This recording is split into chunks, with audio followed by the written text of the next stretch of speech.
અરે તું શાંતિથી દર્શન કર ને, તને દર્શનનો લાભ થયો છે? લોકોને લાભ આપવા જાય. જીવ સત્કર્મ બહુ ઓછું કરે છે, એની જાહેરાત બહુ કરે છે. આવું સુંદર જગત પ્રભુએ બનાવ્યું. કોઈ ઠેકાણે ભગવાને પોતાનું નામ લખ્યું છે? આ ફૂલ મેં બનાવ્યા છે, ફળ મેં બનાવ્યા છે, પર્વત મેં બનાવ્યો છે. આજકાલના લોકો 2 માળનો બંગલો બાંધે તો પોતાનું નામ કોતરી પાડે. મગન નિવાસ. આ મગનભાઈ નો કોઈ દિવસ વરઘોડો નીકળશે કે નહીં? પછી મગન નિવાસ ક્યાં છે? તમે બંગલો બાંધો ત્યારે ભગવાનનું નામ આપો. શ્રી રામ નિવાસ, શ્રી કૃષ્ણ નિવાસ. કલિયુગના માનવને નામ રૂપનો બહુ મોહ થયો છે. કેટલાક લોકો કપડા ઉપર પણ નામ લખવા લાગ્યા છે. કેટલીક માતાઓને સંતોષ થતો નથી તે હાથ ઉપર નામ લખી રાખે છે, ડઈ બેન. હવે આ ડઈ બેન ને કોણ ઉઠાવીને લઈ જવાનો હતો? હાથ ઉપર કઈ નામ લખવાની જરૂર છે? કપાળમાં નામ લખતા નથી એટલું સારું કરે. પ્રત્યેક વસ્તુ ઉપર નામ લખે કે આ મારું, આ મારું. જીવને નામ રૂપનો મોહ થયો છે. જીવને જાહેર થવું ગમે છે અને પરમાત્માને ગુપ્ત રહેવું ગમે છે. પાંડવોના ઘરમાં શ્રી કૃષ્ણ વિરાજેલા છે, સ્વરૂપને છુપાવે છે. હું ઈશ્વર છું તે કોઈ જાણે નહીં. ધર્મરાજાને વારંવાર કે હું તમારા મામાનો દીકરો છું, હું તમારો ભાઈ છું. ધર્મરાજા વિચાર કરે વસુદેવજી મારા મામા થાય છે, શ્રી કૃષ્ણ વસુદેવજીના પુત્ર છે, મારા ભાઈ થાય છે. આવો યજ્ઞ કોણ કરી શકે? આ બધા યજ્ઞમાં સેવા કરવા માટે આવ્યા છે. શ્રી કૃષ્ણ પરમાત્મા છે તે ભૂલી ગયા છે. ધર્મરાજાએ કહ્યું મને ભગવાનના દર્શન થયા નથી, એનું મને દુઃખ થાય છે. મારું જીવન વૃથા ગયું. નારદજી મહારાજ શ્રી કૃષ્ણના સન્મુખ બેઠા છે. કથામાં દ્વારકાનાથ શ્રી કૃષ્ણના દર્શન કરતા કરતા બોલે છે. નારદજીને આશ્ચર્ય થયું. નારદજીએ ધર્મરાજાને કહ્યું છે તું તો ભાગશાળી છું, તારા ઘરમાં ભગવાન વિરાજે. આજે સાધુ બ્રાહ્મણો તારા યજ્ઞમાં આવ્યા છે. ઘણા બ્રાહ્મણો તો એવા પણ છે એમને નિમંત્રણ નથી, વિના નિમંત્રણ આવ્યા છે.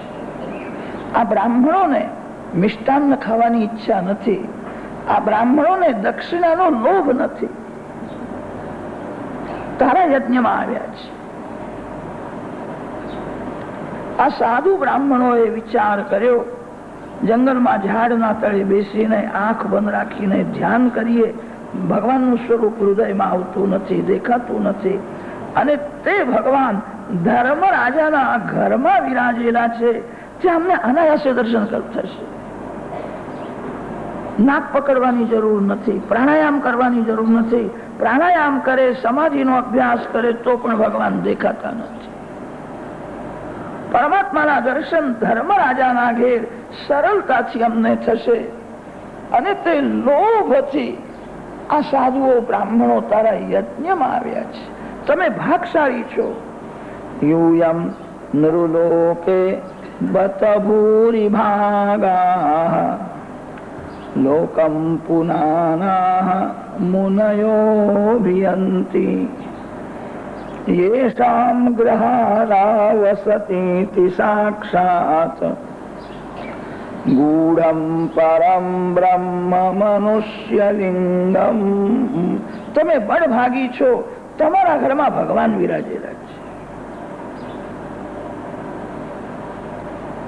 ધર્મરાજાને આશ્ચર્ય થયું, મહારાજ મારા ઘરમાં ભગવાન ક્યાં છે? અરે આ સભામાં જ બેઠા છે. પ્રભુએ માનવના જેવું સ્વરૂપ ધારણ કર્યું. ધર્મરાજ ચારે બાજુ જુએ છે, શ્રી કૃષ્ણમાં નજર તો જાય છે, વિચાર કરે ભગવાન હોય તો પતરાળા ઉઠાવે? એ તો વસુદેવ મામાના પુત્ર છે, મારા ભાઈ છે, એ ઈશ્વર નથી. શ્રી કૃષ્ણમાં નજર તો જાય છે, ભગવાનના દર્શન કરે છે, છતાં ભગવાનને જાણતા નથી.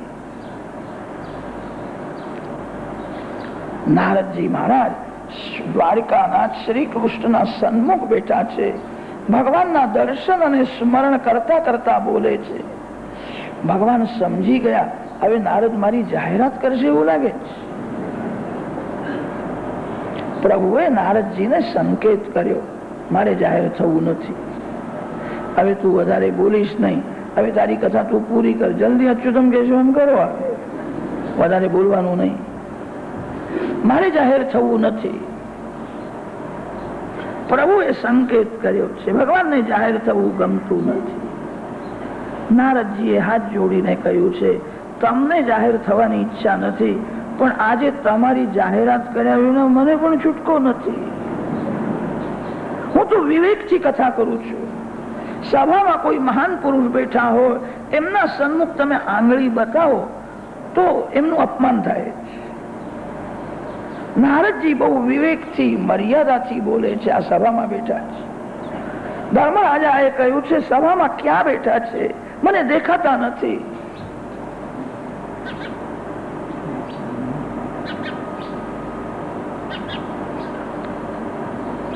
ક્યાં છે? પછી તો નારદજીએ મર્યાદા છોડી દીધી. ભગવાન શ્રી કૃષ્ણના સન્મુખ આંગળી બતાવે છે, અરે અયમ બ્રહ્મ સવા અયમ બ્રહ્મ મહદ વિમૃગ્યમ કૈવલ્ય નિર્વાણ સુખાનુભૂતિ પ્રિય સુહૃદ્વઃ ખલુ માતુલેયઃ આત્માર્હણીયો વિધિકૃત ગુરુશ્ચ. ભગવાનના સન્મુખ આંગળી બતાવે છે, અરે અયમ બ્રહ્મ, શ્રી કૃષ્ણ એ જ પરમાત્મા. અમે તારા યજ્ઞમાં દક્ષિણા લેવા માટે આવ્યા નથી, મિષ્ટાન્ન ખાવા માટે કોઈ આવ્યા નથી. આ બધા સંતો મહાત્માઓ તારા ઘેર ભગવાનના દર્શન થશે એ લોભથી આવ્યા છે. શ્રી કૃષ્ણ એ જ પરમાત્મા. નારદજીએ જયારે ભાર મૂકીને કહ્યું છે, ત્યારે ધર્મરાજાને થોડું જ્ઞાન થયું. પ્રભુને જાહેર થવાની ઈચ્છા નહોતી, ભગવાનની નજર ધરતીમાં છે અને પ્રભુએ મસ્તક હલાવ્યું. આ નારદ બોલે છે બરાબર નથી. વૈકુંઠમાં જે નારાયણ છે એ ભગવાન. હું તો વસુદેવજીનો પુત્ર છું, હું ઈશ્વર નથી. નારદજીએ કહ્યું, શ્રી કૃષ્ણ એ જ પરમાત્મા છે. પ્રભુએ મસ્તક હલાવ્યું, હું ઈશ્વર નથી. ધર્મરાજાને શંકા થઈ, જે લાયક નથી એને ભગવાનના દર્શન થતા નથી, અને કદાચ દર્શન થાય તો દર્શનમાં વિશ્વાસ થતો નથી. આ જ ઈશ્વર હશે. ધર્મરાજાને શ્રી કૃષ્ણના દર્શન તો થયા, પણ પ્રભુએ જયારે મસ્તક હલાવ્યું કે હું ઈશ્વર નથી, ત્યારે ધર્મરાજાને શંકા થઈ. નારદજીને કહ્યું કે તમે કહો છો શ્રી કૃષ્ણ પરમાત્મા છે, અને શ્રી કૃષ્ણ તો ના પાડે છે. તમે બોલો છો તે સાચું કે ભગવાન કે છે તે સાચું? શ્રી કૃષ્ણ કે છે હું ઈશ્વર નથી, આપ કહો છો શ્રી કૃષ્ણ જ પરમાત્મા છે. આ બેમાં સત્ય શું છે? ધર્મરાજાને શંકા થઈ. નારદજીએ કહ્યું, સંત કોઈ દિવસ જુઠ્ઠું બોલે નહીં, સંત સાચું બોલે છે. ભગવાન તો લીલામાં જુઠ્ઠું પણ બોલે. હું કહું છું એ જ સાચું છે. બાળકૃષ્ણ ગ્વાલ બાળ મિત્રો સાથે માટીમાં રમતા. મધુ મંગલ મન સુખાય માટીનું મકાન બનાવ્યું. લાલાને બતાવે મારું મકાન કેવું થયું છે. કનૈયા તું મકાન બનાવ. તે બાલકૃષ્ણ મકાન બનાવવા જાય છે, પણ મકાનની દિવાલ પડી જાય. લાલાનું મકાન થતું નથી. બધા બાળકો હસવા લાગ્યા. કનૈયા, તને કશું આવડતું નથી. મારું મકાન કેવું થયું, તું કઈ સમજતો નથી. કનૈયો મકાન બાંધવા જાય, પડી જાય છે. બાળકો બધા હસવા લાગ્યા. લાલાને કશું આવડતું નથી. બાલકૃષ્ણ વિચાર કરવા લાગ્યા, મારું મકાન પડી જાય છે, બધા મને હસે છે. હવે હું થોડો વિષય બદલી નાખું, બીજી કઈ લીલા કરું. થોડી માટી લીધી હાથમાં અને મુખમાં માટી મૂકી દીધી.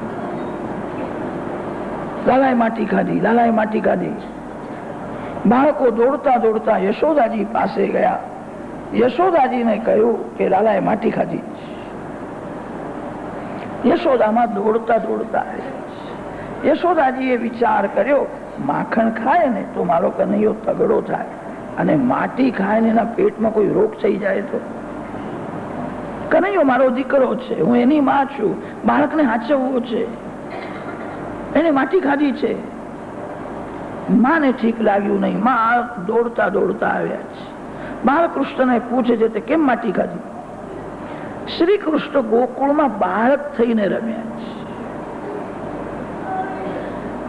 હું ઈશ્વર નથી, હું યશોદામાનો બાળક છું. મારી માં જ મને મારશે.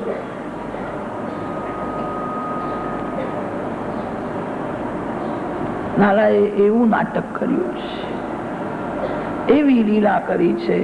યશોદામાને કહ્યું, મૈયા આ બધા બાળકો છે ને એ મારી સાથે વેર કરે છે. બધાને એવી ઈચ્છા છે કે યશોદા લાલાને મારે, અને તેથી આ લોકો આવું બોલે છે. મૈયા, મેં માટી ખાધી નથી.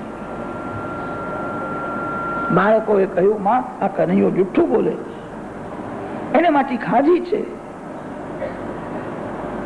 યશોદાજીએ કહ્યું કે આ બધા બાળકો કે છે તે માટી ખાધી છે. કે માં, આ બધા જુઠ્ઠા ને હું એકલો સાચો.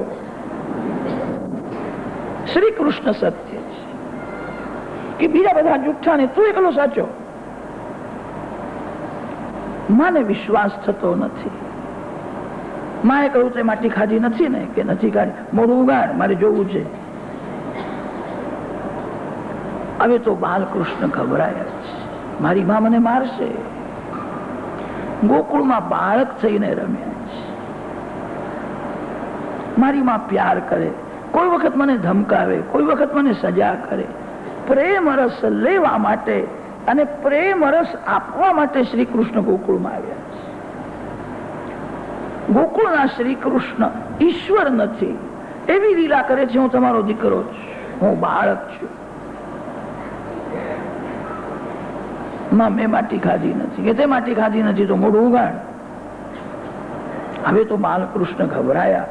મુખમાં માટી દેખાય તો મારી માં મને મારશે. શ્રી કૃષ્ણ જ્યાં વિરાજે છે અને ત્યાં ઐશ્વર્ય શક્તિ હાથ જોડીને સેવામાં પણ હાજર રહે છે. ઐશ્વર્ય શક્તિ વિચાર કરે છે, આજે યશોદાજી લાલાને મારશે. યશોદાજી તો શ્રી કૃષ્ણને બાળક સમજે છે. મુખમાં માટી દેખાય તો મારશે. શ્રી કૃષ્ણ મારા પતિ છે. યશોદાજી કે છે મારો દીકરો છે. ઐશ્વર્ય શક્તિ કે છે મારા પતિ છે. મારા પતિને કોઈ મારે એ મારાથી સહન થાય નહીં. આજે યશોદાજી ક્રોધમાં લાલાને મારવા તૈયાર થયા છે. ઐશ્વર્ય શક્તિએ કહ્યું, મારા પતિને તું કેવી રીતે મારે છે તે હું જોઉં છું. એ મારા સ્વામી છે. યશોદાજીએ કહ્યું, તું મોઢું ઉઘાડ. બાલકૃષ્ણ જ્યાં મોઢું ઉઘાડે છે, ઐશ્વર્ય શક્તિએ શ્રી કૃષ્ણના મુખમાં બ્રહ્માંડના દર્શન કરાવ્યા.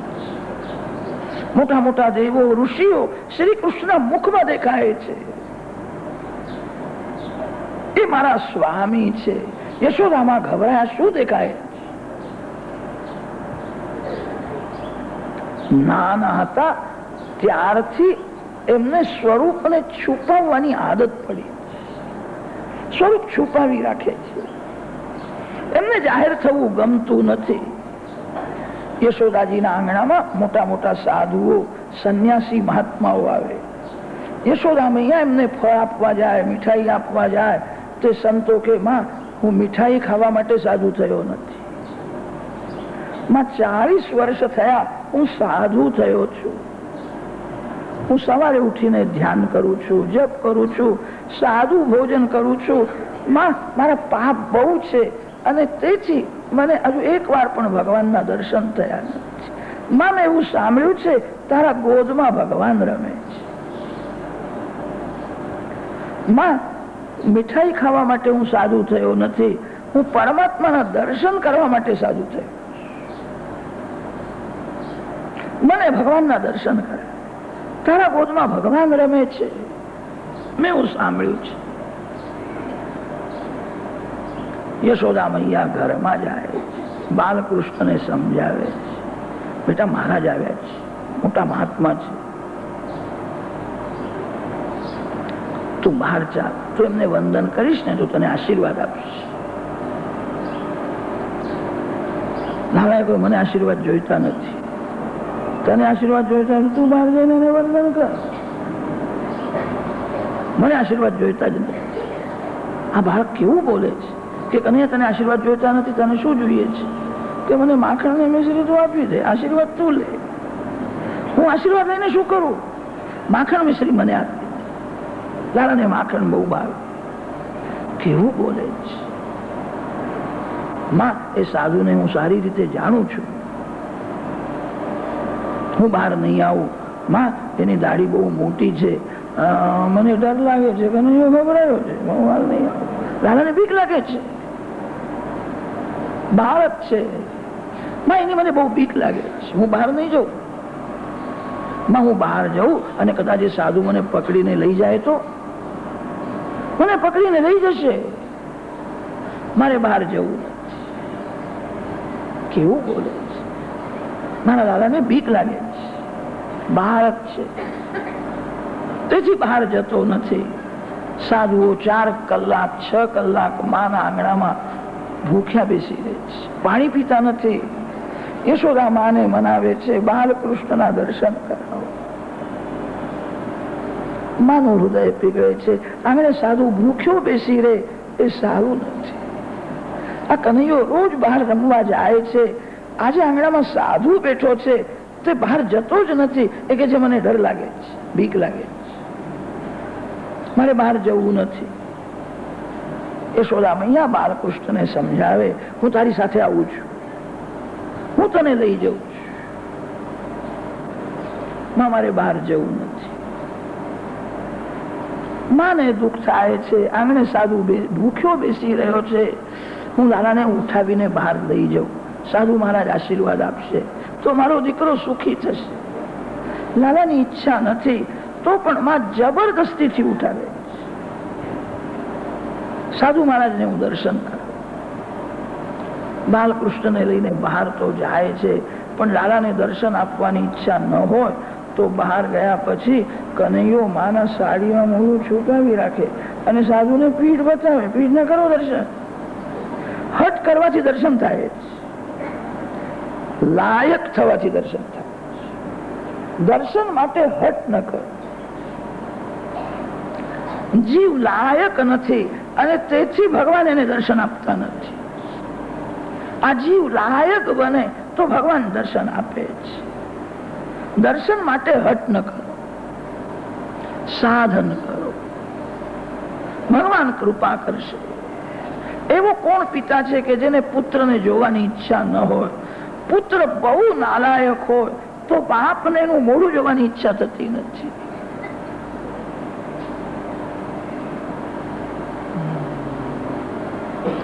એ નાના હતા ત્યારથી પોતાના સ્વરૂપને છુપાવી રાખ્યું.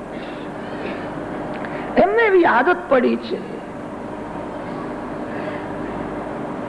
નારદજી ધર્મરાજાને સમજાવે છે, અરે અયમ બ્રહ્મ, એ ભલે ના પાડે, સંત સાચું બોલે છે.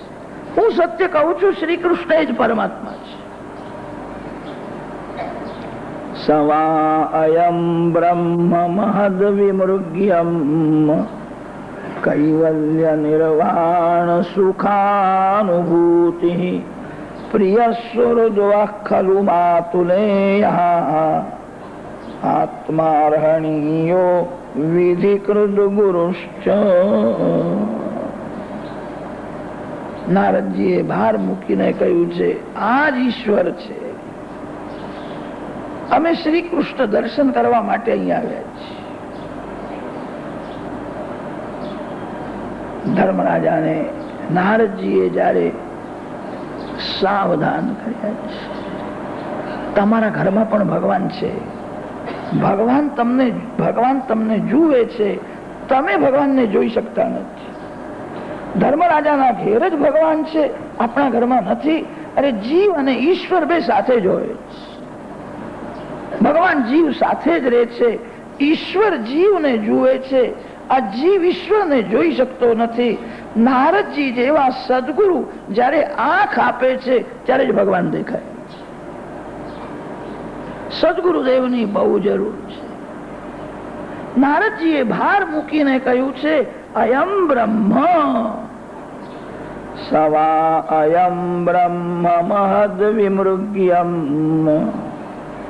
કૈવલ્ય નિર્વાણ સુખાનુભૂતિ પ્રિય સુહૃદ્વઃ ખલુ માતુલેય આત્માર્હણીયો વિધિકૃત ગુરુશ્ચ. આજ લક્ષ્મીના પતિ છે, આજ બ્રહ્માજીના પિતા છે. અમે શ્રી કૃષ્ણના દર્શન કરવા માટે અહીં આવ્યા છીએ. નારદજીએ જયારે ભાર મૂકીને કહ્યું છે ત્યારે ધર્મરાજાને જ્ઞાન થયું, શ્રી કૃષ્ણ મારા ભાઈ નથી, વસુદેવજીના પુત્ર નથી, એ સર્વના પિતા છે. પ્રહલાદ ચરિત્રના સમાપ્તિમાં નારદજીએ શ્રી કૃષ્ણના દર્શન કરાવ્યા છે. શ્રી કૃષ્ણ ચરણમાં વંદન કરી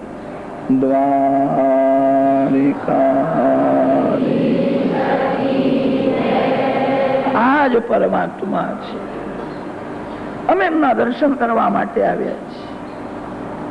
પછી તો સાધારણ ધર્મ વિશેષ ધર્મની કથા કરી છે. ધર્મનું વર્ણન કરી આ સપ્તમ સ્કંધ પરિપૂર્ણ કર્યો. અષ્ટમ સ્કંધનો આરંભ. સ્વાયંભુવસ્યેહ ગુરો વંશોયં વિસ્તરાત શ્રુતઃ યત્ર વિશ્વસૃજાં સર્વો મનૂન અન્યાન વદસ્વનઃ. અષ્ટમ સ્કંધમાં મન્વંતર અવતારની કથા છે. પ્રત્યેક મન્વંતરમાં ભગવાનનો એક વિશિષ્ટ અવતાર અવશ્ય થાય છે. બ્રહ્માજીના એક દિવસમાં 14 મનુઓ રાજ કરે છે. આ 4 યુગ 1000 વાર જયારે પૂરા થાય છે ત્યારે બ્રહ્માજીનો એક દિવસ થાય છે. 4 યુગ જયારે 1000 વાર જાય છે. આપણા શાસ્ત્રોમાં એક એક યુગના વર્ષો બતાવ્યા છે. કલિયુગના વર્ષ છે 4,32,000. 4,32,000 વર્ષ થાય કે કલિયુગની સમાપ્તિ થાય. હજુ તો 5,000 વર્ષો થયા છે. કલીનો આરંભ છે. કલીનો પ્રભાવ બહુ વધ્યો છે. કલિયુગના વર્ષો છે 4,32,000. ત્રેતાયુગના વર્ષો, દ્વાપર યુગના વર્ષો બતાવ્યા છે 8,64,000. 8,64,000 વર્ષો થાય કે દ્વાપર યુગની સમાપ્તિ થાય.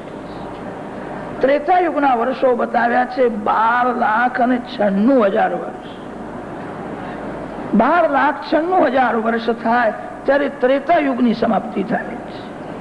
અને 17,28,000 વર્ષો પૂરા થાય કે સત્યયુગની સમાપ્તિ થાય છે. એવી રીતે આ 4 યુગ 1000 વાર પૂરા થાય ત્યારે બ્રહ્માજી મહારાજનો એક દિવસ પૂરો થાય. એવી રીતે બ્રહ્માજીનું આયુષ્ય 100 વર્ષનું છે. બ્રહ્માજીના એક દિવસમાં 14 મનુઓ રાજ કરે છે. ચતુર્યુગ સહસ્રમ્યત બ્રહ્મણો દિનમુચ્યતે. પ્રત્યેક મન્વંતરમાં ભગવાનનો વિશિષ્ટ અવતાર થાય છે. પહેલું મન્વંતર સ્વયંભૂ મન્વંતર છે. સ્વયંભૂ મન્વંતરમાં ભગવાનનો યજ્ઞ અવતાર કપિલ અવતાર થયો છે. સ્વારોચિષ મન્વંતરમાં ભગવાનનો વિભુ નામનો અવતાર થયો. તૃતીય મન્વંતરમાં ભગવાનનો સત્યસેન નામનો અવતાર થયો. ચતુર્થ તામસ મન્વંતરમાં ભગવાનનો હરિ નામનો અવતાર થયો. ગજરાજનો ઉદ્ધાર કરવા માટે શ્રી હરિ પ્રગટ થયા છે. ગજેન્દ્ર મોક્ષની થોડી કથા કરી છે. આસીદ ગિરિવરો રાજંસ્ત્રીકૂટ ઇતિ વિશ્રુતા ક્ષીરોદેનાવૃત શ્રીમાન યોજનાયુતમુચ્છ્રિતા.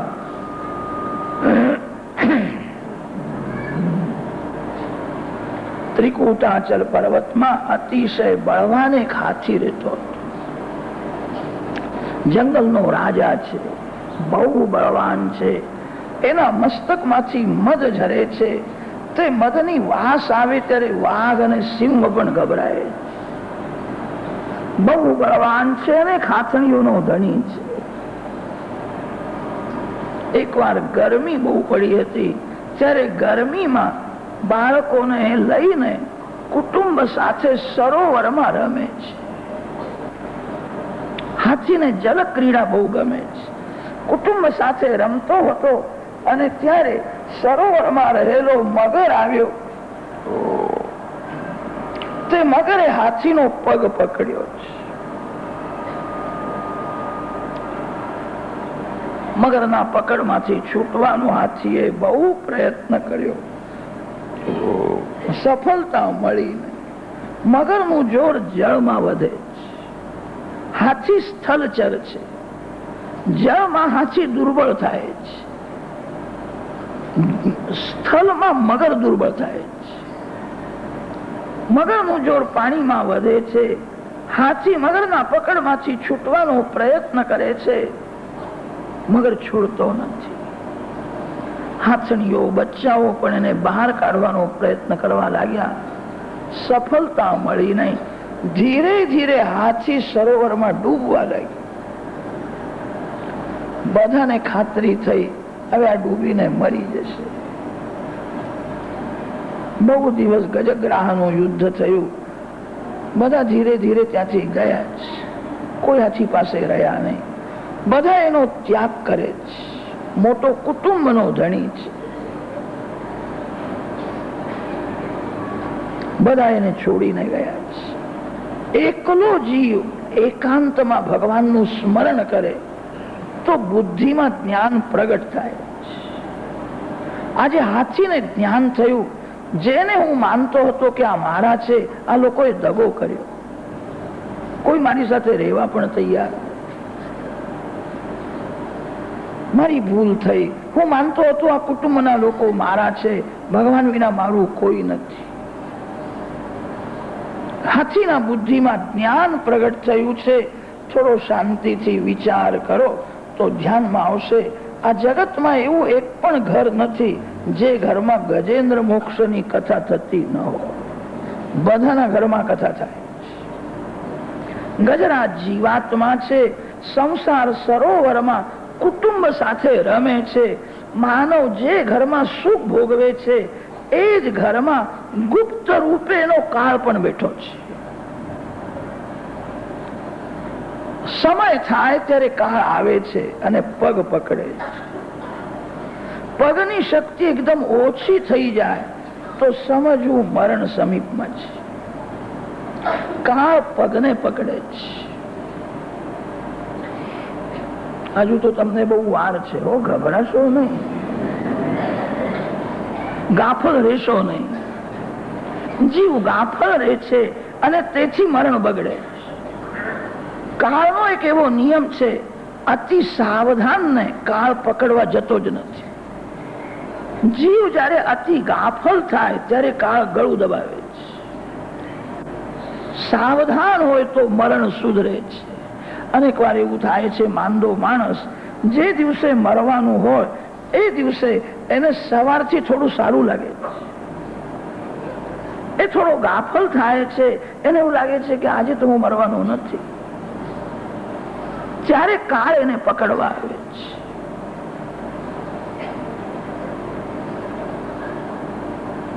કાળ પગને પકડે છે. પગની શક્તિ એકદમ ઓછી થઈ જાય કે સમજવું મરણ સમીપમાં છે. જ્યારે કાળ પગને પકડે છે ત્યારે ઘરના લોકોનો પ્રયત્ન સફળ થતો નથી. ઘરના લોકો તો એવા હોય છે, એમને બહુ દિવસ સેવા કરવી પડે ને તો કંટાળો આવે છે. બહુ દિવસ ઘરના લોકોને સેવા કરવી પડે તો ઉપેક્ષા કરે છે, તિરસ્કાર કરે છે. કેટલાક તો અંદર અંદર વાતો પણ કરે છે. 2 વર્ષ થયા પથારીમાં પડ્યા છે, હવે ભગવાન કઈ કૃપા કરે તો સારું છે. કૃપા કરે એટલે શું, આ મરી જાય તો સારું છે. જેના માટે માનવ સમયનો ભોગ આપે છે, જેના માટે સંપત્તિનો ભોગ આપે છે, એ જ ઘરના કુટુંબના લોકો એવી અપેક્ષા રાખે છે આ જલ્દી મરી જાય તો સારું છે. બધા એને છોડીને જાય છે, કોઈ સાથે રહેવા પણ તૈયાર નથી. આવા સમયે જીવ મૃત્યુની શૈયામાં હૈયું બાળે છે. છોકરાઓના માટે મેં આટલું રાખ્યું છે, હવે તો મારી પાસે કોઈ બેસવા તૈયાર નથી, હવે કોઈ મારી સાથે બોલતા પણ નથી.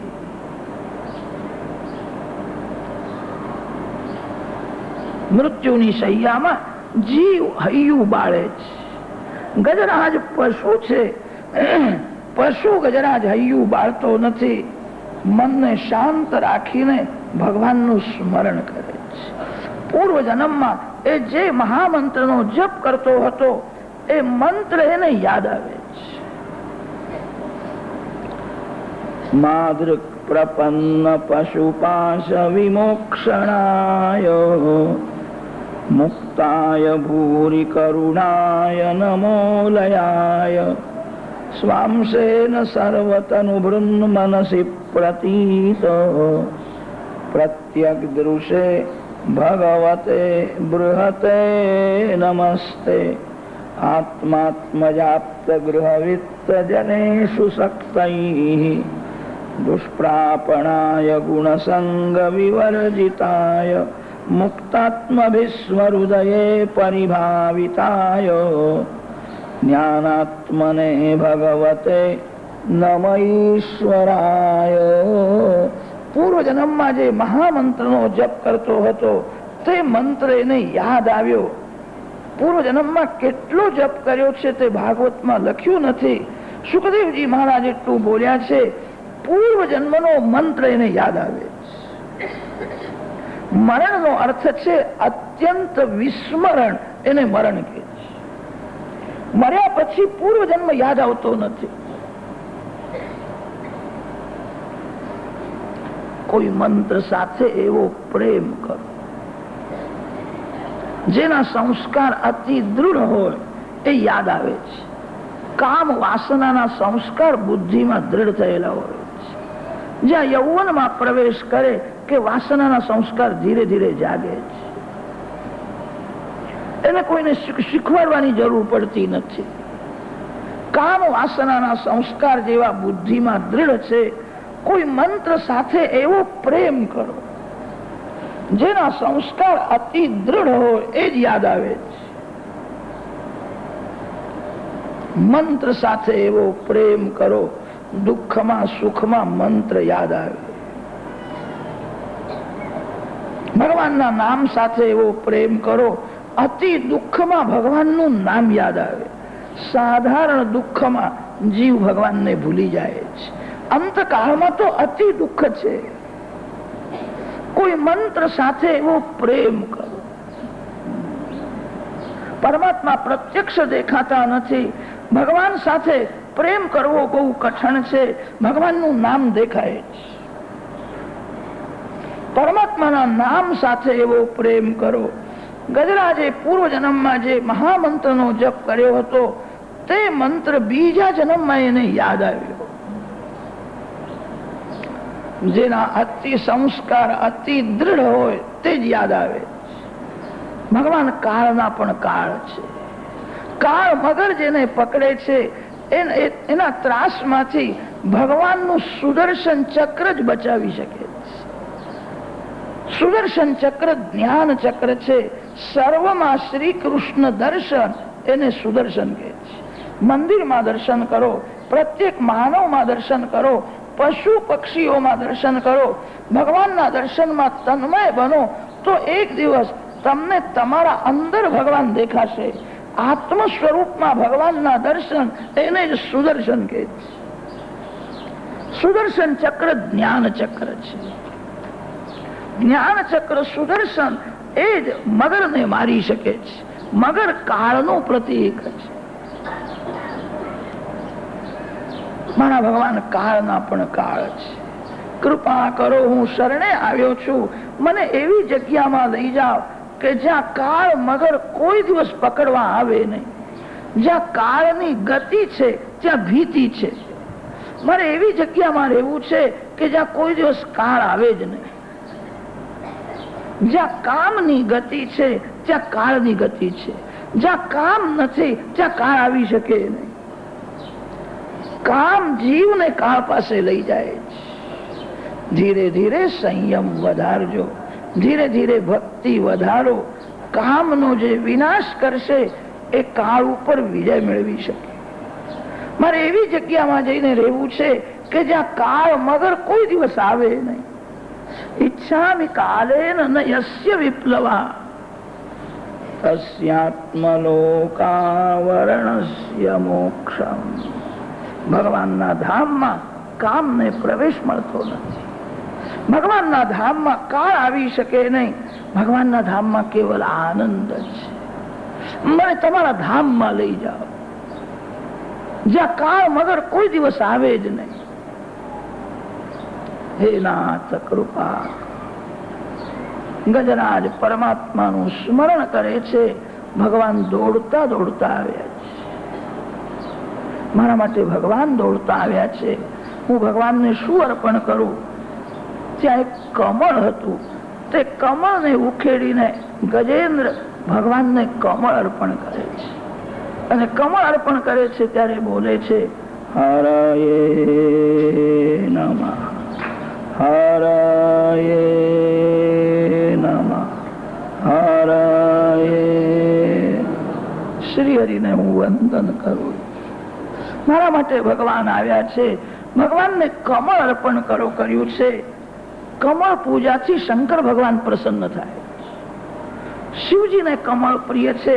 ભગવાન નારાયણને કમળ પ્રિય છે. ભગવાનને કમળ અર્પણ કરો. કમળ ભગવાનને કેમ પ્રિય છે? કમળને બ્રહ્માજીએ બનાવ્યું નથી. પ્રથમ ભગવાનના નાભીમાંથી કમળ ઉત્પન્ન થયું, પછી બ્રહ્માજી પ્રગટ થયા. બ્રહ્માજીની સૃષ્ટિ લૌકિક છે. લૌકિક સૃષ્ટિની કોઈ વસ્તુ ભગવાનને બહુ પ્રિય નથી. કમળ અલૌકિક છે. કમળને બ્રહ્માજીએ બનાવ્યું નથી. બ્રહ્માજીથી પહેલા કમળ છે. ભગવાનને અલૌકિક ભાવ આપો. લૌકિક ભાવથી લક્ષ્મી નારાયણને જોશો નહીં. લૌકિક ભાવથી સીતારામજીને, રાધા કૃષ્ણને, શિવ પાર્વતીને જે જુએ છે એની ભક્તિ વધે નહીં. કમળ અર્પણ કરવાનો અર્થ એ છે ભગવાનમાં અલૌકિક ભાવ રાખો. ભગવાન લૌકિક જેવી લીલા કરે છે. લોકવત્તુ લીલા કૈવલ્યમ. માનવનું આકર્ષણ કરવા માટે ભગવાન માનવના જેવી લીલા કરે છે. પણ ભગવાન અલૌકિક છે. કમળથી ભગવાનની પૂજા કરો એનો અર્થ એ છે ભગવાનમાં અલૌકિક ભાવ રાખો. લૌકિક ભાવથી ભગવાનને જોશો નહીં.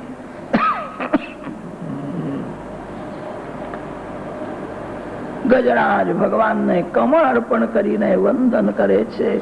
પ્રભુએ સુદર્શન ચક્રથી મગરને માર્યો છે. જ્ઞાન ચક્ર એ જ કાળને મારી શકે.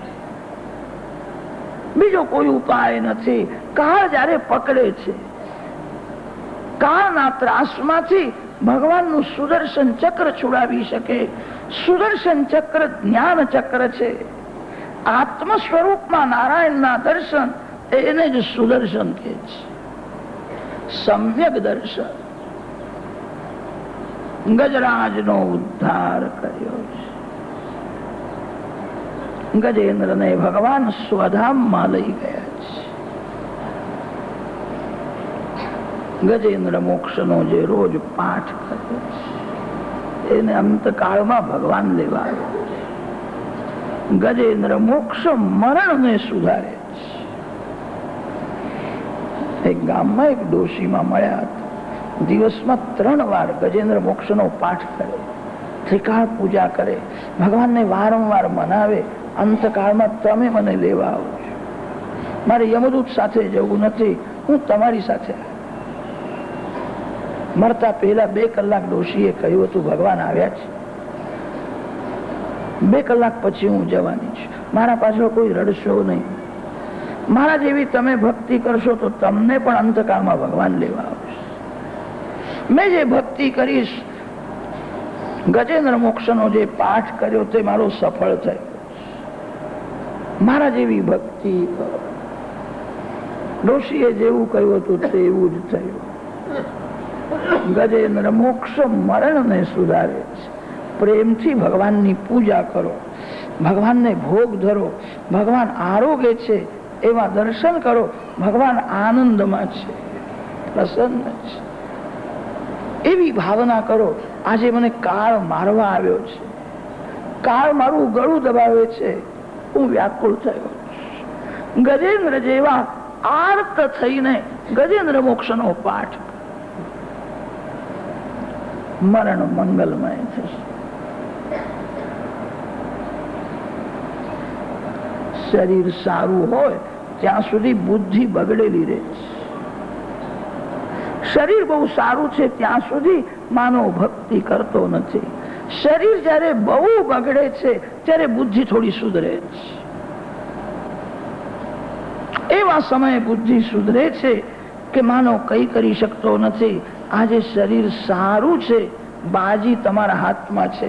પ્રેમથી પૂજા કરો, ગજેન્દ્ર મોક્ષનો પાઠ કરો. અંતકાળમાં ભગવાન તમને લેવા આવશે. પ્રભુએ તો એવું કહ્યું છે, જે નિત્ય મારી પૂજા કરે, ગજેન્દ્ર મોક્ષથી મારી સ્તુતિ કરે છે, અંતકાળમાં અતિ દુઃખમાં